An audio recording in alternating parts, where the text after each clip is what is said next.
भारत में इतनी ज़्यादा धूल क्यों है? दोस्तों, आपने बाइक चलाते हुए या बस या कार की विंडो से आती हुई हवा से अपने बालों को धूल मिट्टी से खराब होते हुए ज़रूर पाया होगा और इससे आपके चेहरे और आंखों में भी अच्छी खासी धूल जमा हो जाती है। लेकिन आखिर ऐसा होता क्यों है कि बाकी देशों के मुकाबले हमारे यहाँ की हवा में इतनी धूल पाई जाती है, जबकि दूसरी किसी भी कंट्री में कभी भी ऐसा देखने को नहीं मिलता। और विंटर सीजन में आग जलाने के कारण ये धूल के साथ पॉल्यूशन भी काफ़ी ज़्यादा बढ़ जाता है और शायद इसीलिए फेस वॉश, डिटर्जेंट और शैम्पू बनाने वाली कंपनीज के लिए ये देश वाकई में काफ़ी बड़ा मार्केट है। लेकिन दोस्तों, क्या आपने कभी सोचा है कि आखिर इंडिया में इतनी सारी धूल आती कहाँ से है? अब बहुत से लोगों का कहना ये भी होगा कि इंडिया एक डेवलपिंग कंट्री है, तो जाहिर सी बात है धूल तो होगी ही, क्योंकि कंस्ट्रक्शन हमेशा चलता ही रहता है। लेकिन दोस्तों, ऐसा नहीं है। इंडिया में धूल होने का मोस्ट इम्पोर्टेंट रीज़न तो कुछ और ही है, और वो रीज़न आज की इस वीडियो में मैं आपको बताने वाला हूँ। तो जानने के लिए बने रहना इस वीडियो के एंड तक।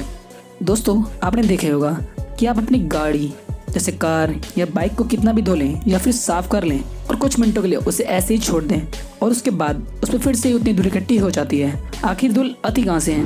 क्योंकि ये चीज़ बाकी देशों में तो ना के बराबर देखने को मिलती है।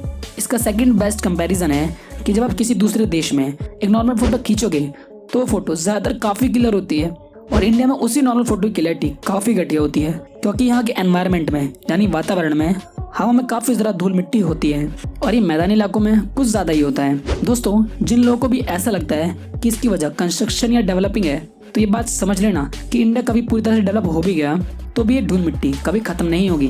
क्योंकि मैं आपको बता दूं कि ये कोई मैनमेड फॉल्ट नहीं है, यानी कि धूल मिट्टी हमारे देश के साथ पूरी तरह से जुड़ी हुई है। ऐसा इसलिए क्योंकि हमारे देश की भौगोलिक संरचना ही कुछ ऐसी है कि यहाँ का एनवायरनमेंट पूरी तरह से इस धूल मिट्टी के लिए जिम्मेदार है। तो आखिर ऐसा क्या है हमारे वातावरण में? चलिए मैं आपको बताता हूँ।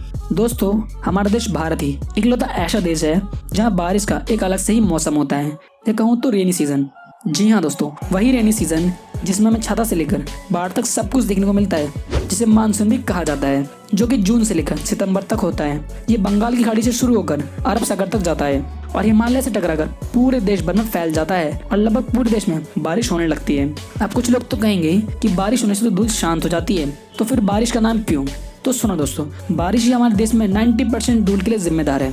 अब ये मत सोचना कि आसमान से तो मिट्टी नहीं बरसती, तो फिर कैसे? दोस्तों, अभी बात मत भूलना कि बरसात के मौसम में ये बारिश लगातार 4 महीने तक होती है और इस बारिश में हरियाली काफी ज्यादा बढ़ जाती है और जिससे इस बारिश में मिट्टी काफी ज्यादा पानी पी लेती है और जो कि जमीन को और चट्टानों को अंदर से कमजोर कर देती है। और इस वजह से मिट्टी के वो पार्टिकल्स जो आपस में काफी मजबूती जुड़े होते हैं, तो उनकी मजबूती कमजोर हो जाती है और टूट जाती है। तो जब तक लगातार बारिश होती रहती है तो पानी और नमी की वजह से मिट्टी में जान रहती है और जैसे ही बारिश बंद हो जाती है तो वो जमीन सूखकर चटकने लगती है और पेड़ पौधे भी सूखकर खत्म होने लगते हैं। तो ऐसे में कमजोर होकर गीली मिट्टी से पानी और नमी खत्म होने लगती है, तो अपने छोटे छोटे पार्टिकल्स में बिखर बेहद हल्की हो जाती है, जिसे धूल कहा जाता है।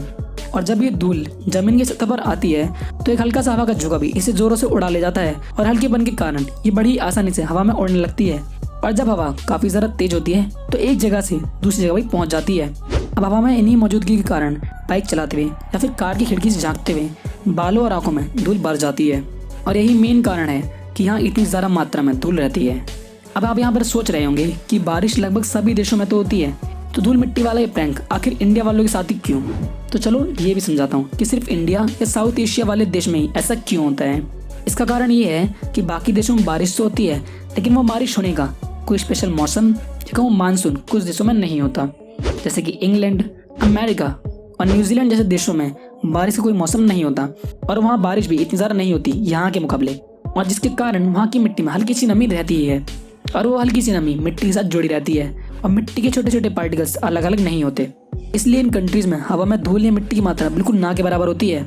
और इंडिया में धूल मिट्टी के कारण सिर्फ इतना ही नहीं है, एक छोटा सा कारण ये भी है कि अरब देशों के विशाल रेगिस्तान में जब तेज हवाएं साउथ एशिया की तरफ से चलती हैं तो वो हवाएं अपने साथ धूल लेकर आ जाती हैं और इसी के साथ भारत के बाहर के रेगिस्तान से जब हल्की सी धूल हवा में आ जाती है तो ये धूल धीरे धीरे पूरे उत्तर भारत में फैल जाती है। इसलिए भारत के मैदानी इलाकों का वातावरण धूल से पूरी तरह से भरा रहता है और अब चाहें भी तो कितनी भी सफाई क्यों न कर लें, पर एक बार आने के बाद ये जल्दी खत्म नहीं होती। हाँ, आप इसके लिए ये कर सकते हैं कि आप ज़्यादा उम्र के पेड़ पौधे लगा सकते हैं, ग्रीनरी को ज़रा मेंटेन कीजिए और हरियाली को बनाए रखिए। और दोस्तों, आज की इस वीडियो में बस इतना ही और उम्मीद करता हूँ आपको आज का ये वीडियो पसंद आया होगा। आपको आज का वीडियो कैसा लगा मुझे नीचे कमेंट में ज़रूर बताना। और ऐसी अमेजिंग वीडियोस के लिए हमारे चैनल फैक्ट सुनामी को सब्सक्राइब जरूर कर लेना और आप ऊपर आई बटन पर क्लिक करके हमारे ऐसी अमेजिंग वीडियोस को देख सकते हो। मिलता हूँ नेक्स्ट वीडियो में। Thanks for watching.